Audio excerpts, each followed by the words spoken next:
Hi, and welcome to Steel City Rings TikTok and podcast. We're here on a Monday night. I'm Zach Franciscus, and we have Bob Quinn and another Steelers training camp. But before anything, news came out that has to make Bob happy. Bob, what news came out?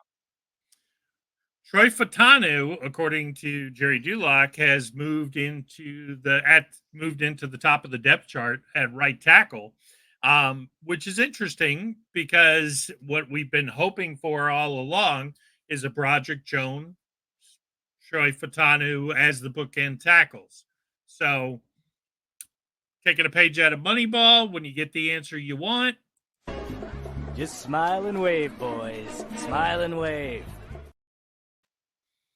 I mean, it's good to hear. I listened to Mark Kaboly today after the news. He was like, "Oh, the Athletic." He joined the PM team with Andrew Filipponi, and he talked about Fatanu, and he said that Fatanu is so far beyond what Broderick Jones was at this point last season that he's not surprised they made the move up. That hearing that after watching him play the other night, I know there's some news that came out that he was hurt, he wanted to go back in with the brace on, all that good stuff. But you know, bottom line is he didn't look good giving up a sack. If he was playing at half speed because of an injury, maybe we would give him the benefit of the doubt. It is interesting that now the Steelers feel after that performance that Broderick at left and Troy at right is a better option than Dan Moore at left and Broderick at right. So I'm excited to see what happens, and let's see what it looks like in the preseason game on Saturday against the Bills. Exactly. And I took a lot away from Arthur Smith's press conference today. First off, I want to state that watching him and comparing it to Matt Canada is like when I used to teach in school and I knew a kid didn't do his book report about a minute in. You could tell Canada didn't know what he was talking about. I loved that Arthur Smith knows more about his offense than I do because in this specific thing, he said that he didn't even know that Fatana was hurt, that he was playing that well to Arthur Smith. And what that is telling me is that we have passed the Matt Canada era of amateurs, and I am definitely an amateur when it comes to evaluating players in the NFL. I should not know where you are in your progression. And Arthur Smith is very happy with how it goes. And he specified that when they're starting players and they're moving them around in this preseason and in the training camp, it might have nothing to do with who's going to start because he specified in the wide receiver talk, there might be games when we don't have our top two guys. So us knowing who that number 5 and 6, all those guys are, is going to be incredibly important. So all the Dan Moore starting, all of that. Hopefully, it means that that was all just to figure stuff out that we did not have be privy to, and in the end, it worked out well because Fatanu should be starting. I'm I'm kind of surprised to hear that because just watching the offensive line play, and it's not that we're experts, folks, but when a guy gets beat like a drum, you can see it. And Daniel Hunter beat him like a drum on on a pass rush rep. So the fact that Arthur Smith didn't realize he wasn't playing poorly, I don't know if that's good or bad. I mean, maybe, like you said, Zach, maybe there's something we're not seeing. Maybe there's, okay, hey, look, Danielle Hunter is just an all pro level talent. And, hey, a rookie or a 10-year pro is going to get beat by Danielle Hunter on occasion. So, I'm going to look at it in the positive light and say that Arthur Smith has put the right pieces in place now on the offensive line. Really interested to see. I think you got Zach Frazier, Troy Fatano. That's two rookies. If the Ayuk trade happens, and who knows if it will, are they going to go with three rookies and put Mason McCormick on the line? Well, if they were going to do a year with three rookies, this would be the year that I like it happening because I don't like when there's talk and nothing to back it up. And I felt that's what happened last season with the talk of mentoring. Patrick Peterson was supposed to mentor Joey Porter. If that happened, it all happened behind closed doors. I did not hear a lot of talk about it. This year, everything from TJ Watt and Nick Herbig to bringing James Harrison to Ryan Clark, but more importantly, Nick Herbig, Nate Herbig, sorry, is gonna most likely lose his job to Zach Frazier. He knows it's coming. And they're even moving Herbig to guard whenever they move Zach Frazier in. But he said he loves it when Frazier balls out. He's excited for him. So there's healthy competition at center, but there's also one guy willing to mentor another guy. which I didn't see before. So if we're going to start three rookies, let this be the year it happens because I think we got the guys behind them that can help them be the best version of themselves if they're going to start that early.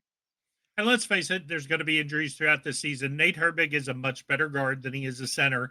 And I really like the idea of keeping him around as a depth piece. I don't know. I don't know who that third tackle is going to be because I've got a sneaking suspicion that if Dan Moore's demoted, that Dylan Cook, if he looks good again in game 2, he might take Dan Moore's job. Although, knock on wood, we'll include him in some kind of trade. Maybe we'll get hockey pucks for the Penguins back for him. Let's see what happens. Yeah, So, that's what I'm wondering. The conspiracy theory, a little bit of it, if the announcement for Dan Moore and everything I hear about the Ayuk trade is that it is balancing on just a head of a pin, and that all San Francisco has to do is say, "Okay, we're not going to sign you," and it all goes Pittsburgh's way. That's what I seem to be hearing. That it's just waiting to tilt in Pittsburgh's way. So maybe now Dan Moore out. I would not mind. I wouldn't either. Alrighty then. Okay, so let's talk about cornerbacks. Beanie Bishop, he struggled a little bit in the game the other night, but hasn't run with the first team since the preseason game. Zach, tell us a little bit about what's going on. That's true. Well, I see it a little. I'm going to be the harsh one this time. Normally, you're being harsh on Dan Moore and all that. Now, I watched every single snap Beanie Bishop took in the preseason game when I found out that I had misspoke yesterday and Graylin Arnold wasn't hurt. He was taking over for Beanie Bishop at the nickel corner position. And whatever Mike Tomlin might say, he said it wasn't because of what Beanie Bishop did in the game. Beanie Bishop played bad. He played bad. He got beat one time.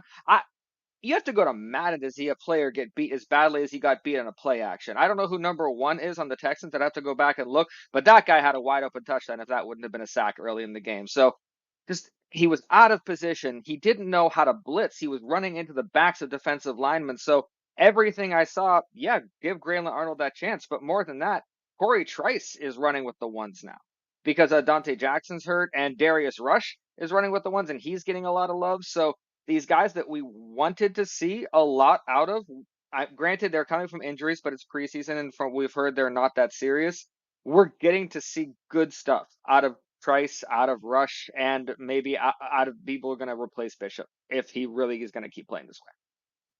Yeah, I know Craig Wolfley was on today on Steelers.com, and they were breaking down after practice, and he was really high on the fact that Corey Trice looked good as the cornerback 2 with the absence of Dante Jackson. He also likes that he has the flexibility to play that dime linebacker, and they've worked him in there some. So really excited to see what happens. I guess with Graylin Arnold, Tomlin kind of, hey, don't read too much into extra reps. But then again, he was impressive, and we thought we'd see more of him going into the Texans game, and we didn't. Part of that, I guess, is because he's hurt. I was watching Arthur Moats this afternoon, and he was talking about, I guess, Stephen Gilmore is visiting the Vikings or visited the Vikings over the weekend. So that is someone he has brought up. We've brought up several times as a guy who maybe we should bring in a little bit higher level. Not so much that Dante Jackson has played bad, but he does have a history of injury. So right now, if Dante Jackson gets hurt, it is Corey Trice and maybe Darius Rush. Maybe going into the season, we want to see a little more depth there. But that being said, I mean, if Corey Trice turns into the avatar cornerback to go with Joey Porter, and we can push Dante Jackson inside to the nickel, I think we got a really, really good cornerback room. I hope so. And apparently, Joey Porter was not particularly happy about that pass interference call. So I don't know if I just saw it wrong. It looked like a straight up pass interference to me, but apparently he was mad that they called him on that. So, but I also, interesting enough, I saw Ryan Watts take some nickel in the second half of the game after they took Bishop out too. So I don't know where they're moving people around, but Bishop was bad enough, or to me was bad enough that they were just throwing anyone who wasn't Bishop into that spot to see how it was working. Arthur Moat spends a lot of time at training camp, and he mentioned Ryan Watts specifically as somebody who stands out, not just on special teams, not just at safety. Not he's just a guy when he's on the field, you notice him and he makes plays. Watts is probably a little too slow to be an NFL corner, but that being said, he's going to get some opportunity here just because of the way the team was put together. If they bring in a guy like Gilmore, great. Then he probably doesn't get as much opportunity at corner. It's more maybe a fourth safety in special teams. But if they stick with Joey Porter Jr., Dante Jackson, and just one of these 4 or 5 kind of prove it young corners, you know, Watts could end up getting on the field by default. And maybe, Mike Hilton wasn't the biggest and fastest guy. Watts is bigger than him. We talked about on the reaction show the other day, would Beanie Bishop maybe turn into the Mike Hilton type? And if they're going to blitz him, Watts played a lot of football in Texas at a high level. So maybe he could be a decent blitzer. I'd like to see it in a preseason game and say, okay, let's send him on a couple blitzes and see if he can get home. That's it. Well, all you would have to do to blitz better than Beanie Bishop at this point is not run into a defensive line.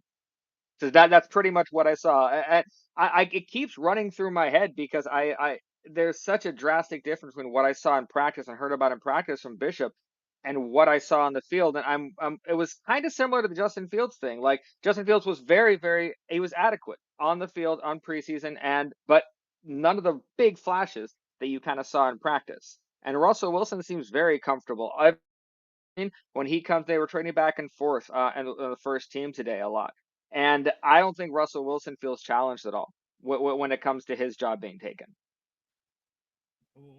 Remains to be seen. He's got to actually go out and show it on the field. He's a confident guy. He's a long-time starter, but at the same time, lost his job in Denver to a guy who's not nearly as good as Justin Fields. So do I hope Russell Wilson can play turnover-free football and help us get off to a fast start? Absolutely.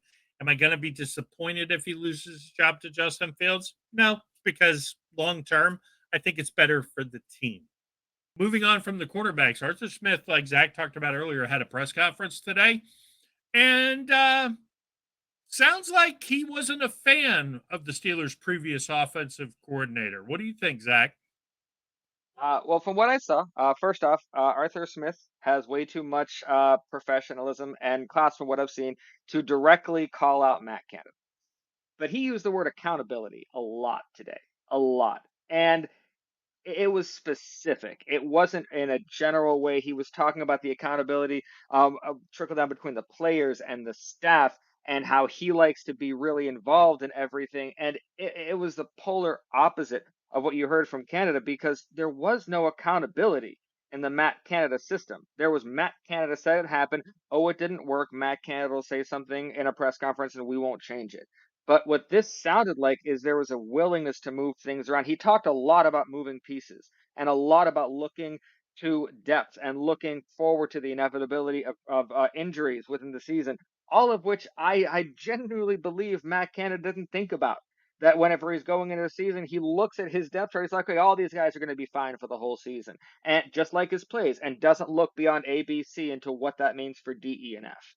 And I think in that specific analogy, I do think Matt Canada sees about 4 letters compared to an entire alphabet. Now, we still have to see it when it works. But I liked enough about Arthur Smith's offense that it was bland. A good offensive coordinator gives you a bland preseason because no one should know what he's going to do. So I like that. No one's going to like that if you want an entertaining preseason game. I want bland. I don't want. I just I formation. Just run it up the middle every time. Couple passes, I'm good. So, but a lot to like out of Arthur Smith. I, I know a lot of it is just because he's not Matt Canada, but he has raised the bar from just not Matt Canada since he's been hired. Yeah, was there any truth to the rumor that he didn't say Canada by name, but he wore a Montreal Canadiens jersey, had a Canadian flag behind him while he was talking? Maybe dropping None, some broad hints. none of that. There was a comfortability with the media as well. it wasn't the almost nasty kind of sparring that there was last time. That Matt Canada obviously didn't want to be there and didn't know the answer to the questions. There was a lot of fun. Although a lot of reporters were nasty with each other today. I noticed a lot of talking over each other. You would hear about 8 questions shouted out, and then whoever was the loudest and said their question about 4 times got to say it. So let's calm down when we're talking Arthur Smith, everyone. And Yeah, by the maybe way, maybe I know Mark Kaboly probably doesn't watch a lot of it, but if he does, I am sorry, Mark. You deserve better than whatever happened because you should be employed and you should be working. Yeah, listening to him on the Andrew Filipponi show, it doesn't sound like there's going to be any shortage of job offers for him. And, maybe that's why the reporters were going and talking over each other because hey, if Mark Kaboly can get the axe, maybe some of them can Mm, too. that's a good point. So yeah, I know I've been a big fan of the Athletic and Marco Bully for a while. So very surprising. Legitimately thought it was a weird Marco Bully joke when I saw it, but unfortunately it wasn't. I don't think anyone was madder than the Pat McAfee show though. Like it was like silence for like 10 seconds. Yeah, it sounds like they're one of the people in the mix to get his services. And he hinted today. He said, "I can't say too much. I'm not going to confirm or deny anything, but the McAfee role might be more than just Steelers football." So I think that intrigues him, and it sounds like Andrew Filipponi made this point. Sounds like it might end up being a blessing in disguise. Then again, he mentioned that he'd had about 150 DMs with job offers and fans well wishing. He said, of course, there was a bunch of people, with small podcasts like ours that said, "Hey, Mark, come on my podcast where I won't pay you." Mark, if it's a matter of pay, we promise we'll order you a pizza and deliver it to wherever you want. Come on the podcast with us and let's talk about It's true because regardless of your whether you agree with Mark Kaboly or not, there's few people who know the pulse of the Steelers like Kaboly did, and I think he was really enjoying himself this off season, and it's just like what 22 days before the season, it's like firing someone the day before Christmas. Yeah, and I mean, you look at it. Ron Cook retired. Gerry Dulac is, kind of the veteran, and Bouchette retired. A lot of the older Steeler guard are starting to give way to guys like Fittipaldo, guys like Brian Batko, that are the young guns. Chris Carter, up and coming guys. So it'll be interesting to see as these different publications phase out some of these older guys. I know Dulac gets a bad rap from guys like Mike Florio and other people in the media that he's basically just Art Rooney's mouthpiece. When Art Rooney wants to put something out there, he just gives it to Gerry Dulac. Whether it's true or not, it doesn't really matter. It's just what he wants out there. True. Well, I certainly hope that whatever job he gets, he's happy in because the Steelers need him. So I hope he remains connected with the Steelers. He'll always be a fan, but I hope that journalistically he remains connected to the Steelers because that's a wonderful source. Until I can get in there and take his job. Yeah, exactly. He's going to age out at some point. So Exactly. Well, if you guys like this, we only have one more day of training camp. We're off tomorrow, and then on it's the 14th is the last day of training camp, and then we just have preseason until the cut down day on August 27th. That's when teams have to be cut down to the 53-man roster. So there's a lot to go, and I know on our podcast we're going to be going over what players we think are going to make the roster and which ones won't. So you're definitely going to want to stay tuned for that. yep. And tune in daily for the next update. We'll see you soon.